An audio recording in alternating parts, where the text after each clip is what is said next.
Coast of M963, 21 minutes past 11. Hello, Carlos Camacho, our local psychologist, back in the studio with us for another chat. Hello, Deb Lennon. Great to see you. Yeah, same here. I love coming here. It's great. We love having you, and we're talking about anxiety. We spoke about it last week, but there's so much more to cover, isn't there? Yeah, there is. It's such a big subject, isn't it? Yeah. And so important these days. Broad. It's has also physical implications when you're suffering from too much anxiety and high levels of stress. And that's usually the first symptoms that people recognise. Yeah, because they're used to handling stress, aren't they? That's right. Yeah.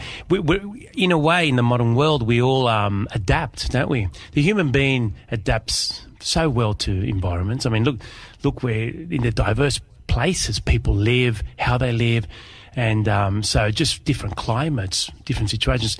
But also, I mean, people like ourselves that live in cities pretty much, even though we're in the Central Coast, we're still in a city, and very urbanised, of course. And with that comes different type of issues, and anxiety is quite prominent. So we get used to stress, but when anxiety comes along with the physical symptoms, that's when we start recognising, like high blood pressure, for example. Yeah, that's right. Hypertension. And hypertension, and also it can be with breathing, shortness of breath. Holding your breath. Yeah. What I find is people that when I start doing breathing exercises with people that suffer from high anxiety, they find it difficult because they're so used to breathing in a certain way. What they're doing is actually they're using just a small amount of their lungs. Yeah. Just, I would say visually, if you could put it in a visual way, it would be like the top part of their lungs. Yes. There's no depth to it. No belly breathing. Yeah. And people believe that with deep breathing, it's taking this huge breath, holding it, and then letting it out fast. No, it's actually almost the opposite. It's like taking a quite measured breath. And so it has to be rhythmical. And I always say 4 seconds in, so you breathe in for 4 seconds. Yeah. And then you breathe out for 4 seconds. So you get into a rhythm. If you can do that for 4 minutes, I use the number 4 a lot. Yeah. and people remember it as well. So it's not a big, quick breath. It's a slow breath that takes 4 seconds, and you do it for 4 minutes. And some people actually need to start with 2 seconds. Their breathing is so shallow. Okay, so they can build it up, get used to breathing again, I suppose. It hurts their muscles around their chest because diaphragm. Years sometimes just pretty much their body is always on standby. Yeah, it's always ready to fly. That's right. So you'd get to a certain level, would you, because you're used to handling stress and to a certain position or point in time that it tips you over the edge. Is that right? Well, yes. I mean, usually when someone suffers from anxiety for a long time, there are many other factors as well. So it's hard to pinpoint what is eventually, I mean, the straw that broke the camel's back, so to speak, to use a biblical term. But it's anxiety, as we said last week, and we have said it a couple of times throughout the show, throughout the other shows, that it's within us, so we can't escape it. Yeah. Some people just have a lower threshold, which means that they get anxious with less that happens. Some people have a higher threshold. Now, what I personally do as a psychologist in therapy is not eliminate anxiety, because that's impossible. It's part of our being, just like us having other, like an organ or a brain or being able to walk upright. It's part of being human. So what I do is through therapy try to increment that threshold to a level that is much more appropriate and also livable for the person. Yeah. So stress-related illnesses and diseases like that. Say somebody's got an illness or a disease. Well, that would cause a lot of stress for that person as well, wouldn't it? Because of the fear. That's exactly right. Yeah. What happens is that when we have physical pain or physical illnesses, it changes the whole ball game, like the Americans would say. Yeah. Because what happens is that we've done studies, and because in a way we're all in search of a certain amount of happiness, if you like. That's what we're really doing every day when we wake up. The things we do, even the things we don't want to do, we kind of like to achieve an end goal, which is usually part of being happy in a certain way. And so when we have physical pain or physical illnesses, it's very difficult to be happy. Yes. Doesn't matter if everything's okay financially, in a loving relationship, if one is in a very, very stable place in their life. In physical pain, it's impossible. I mean, if I hit my thumb now with a hammer really hard, I'd be crying and holding it. For 24 hours, I would have been thinking anything than this thumb. Yes. Even if someone rang me and said, Carlos, you're the greatest psychologist in the history of humanity. We're going to give you... thumb! Yeah, who cares? My thumb hurts.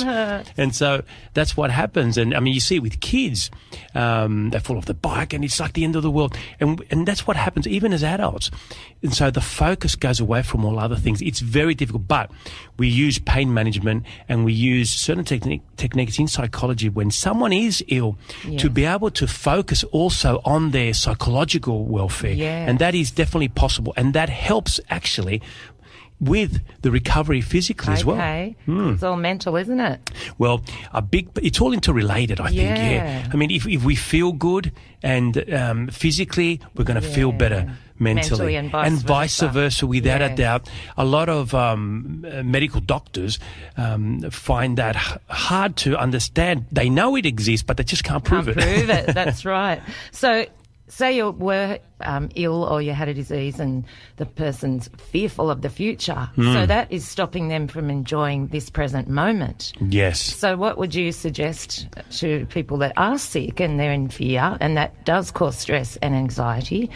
Because that sort of stress and anxiety is very hard to manage because you can't really change your life if you're really sick. No, and a cognitive behavioral approach would help there in the sense of looking at what we are thinking. So we have negative and positive thoughts. Yes. All of us. Yes. Negative thought, I would say, is like the common denominator, if you like. It's what is there. Then to have positive thought, we have to actually manufacture them. It's like a garden. The weeds just come up. But to plant stuff that you actually want, you actually have to take care of it. So positive thoughts are a little bit like that. It's because negative thoughts allow us to be a bit more conservative. Yeah. And so the brain likes that. Okay. And so negative thoughts are good to conserve life because you're not going to take silly risks. That's right. But sometimes you take calculated risks to progress. Now, when you decide, a negative thought is something you can't change pretty much in a nutshell. Positive thought is something that's in our control. So if we are sick, we decide, okay, what control do I have over my sickness? So I've got to take my medication, I've got to attend certain appointments. Beyond that, if I start thinking about my pain and I can't do anything about it, you have to interpret that and tag that. I call it tagging negative thought. Say, that's a negative thought. I can't do anything about it. And you take a deep breath and you try to replace it with a positive thought. Okay, what can I actually do?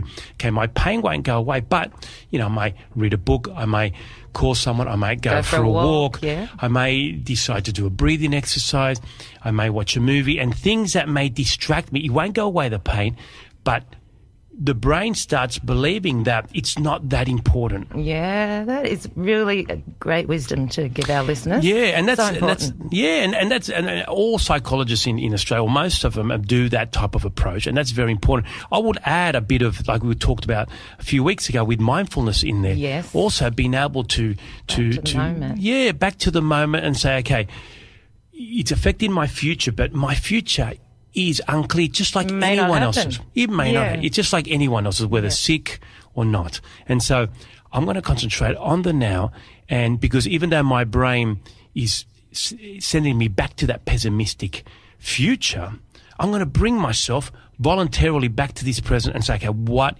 can I do right now to better myself? That's right. Water your garden of thoughts. That's pull out the weeds. Yeah, start watering them and nurture them. Yeah. Those sunflowers, get those sunflowers out and companion planting and all of that. One good thought next to another good thought. Exactly. Oh, gardening is great. I love gardening. I mean, I know we're using it as a metaphor. Yeah, but it's beautiful. Actually, yesterday I posted with the rain. I posted, that you're getting old when it starts to rain, and the first thing that you think is, oh, this is going to be good for the garden. I thought you were going to say, oh, no, now I've got to go out and mow the lawn tomorrow. Oh, no, that's an excuse not to. It's too wet. Yeah, but when it stops raining. So, Carlos, to finish up our talk on anxiety from this week and last week, just a few little tips wrapping it up on ways to manage it, just summarising it, please. I like very practical things, as you know. I would get out a piece of paper, A4 piece of paper, and a pen or a pencil, anything you find, a crayon from one of your kids, and you write down two or three things that you want to achieve that day. Mm-hmm. And as you're doing them, you tick them off. But I say always set yourself up for success, not for failure. Yes. Write two or three things that you know you can achieve. So you've got to do exercise. Don't write, I'm going to go to the gym for 3 hours. Say, I'm going to go for a 20-minute walk. Yeah. And you achieve it. You tick it off, have a hot shower, one thing less. Might be then ring a friend because I haven't caught up with them for a while. The next thing would be, I'm just going to finish off cleaning out the garage. And it doesn't have to be for an hour. Just say, I'm going to do 10 minutes of it. And then that will decrease anxiety because we are achieving and we are creating a future for ourselves that is very close to what we are perceiving. We have control of our present, therefore our future is going to come into line. Beautiful. That's shining to me. Yeah, it's so simple, but you know what? It's so simple that people don't believe it works, but it does. Try it. All right then, Carlos. And you had your book launch, so we'll just wrap it up with this. You had that last Saturday. It was fantastic. Thank you for coming, Deb. If there's another one, well, there will be for part 3. There will be. I've got another one for book. part 2 down in Sydney, but part 3, which is not really part 3, it's like the prequel, so it's part -1. Yeah, that's right. Yes. So and that's coming out in June. I'm holding it back because I want people to have enough time to read the first 2. And you've got a couple of books to give away. I do. Part 1 again, because a few people have asked me, they know part 2's out, but they want to read part 1. And last week there were a few disappointed listeners when they rang in and they missed out on part 2. So I thought, you know what, I'm going to bring Deb's listeners a couple. Oh, thank you. It's all right. All right, so give us a call now on 4322 0072. How many books have you got, Carlos? Got 2 today. 2. Well, we've got 2 callers ringing in now, so good luck with that. And to take us out of this lovely chat, thank you, Carlos Camacho, local psychologist, for coming in. Thank you. Lindsay Buckingham and Trouble. Why'd you pick this one? It's just obvious. Look, I love Lindsay Buckingham more than Fleetwood Mac. Actually, I think he's a fantastic musician, underrated guitarist. It's such a cool song, I thought. Yeah, and Trouble. Yeah, a lot of trouble. Here it is, Lindsay Buckingham on Coast FM at 27 to 12.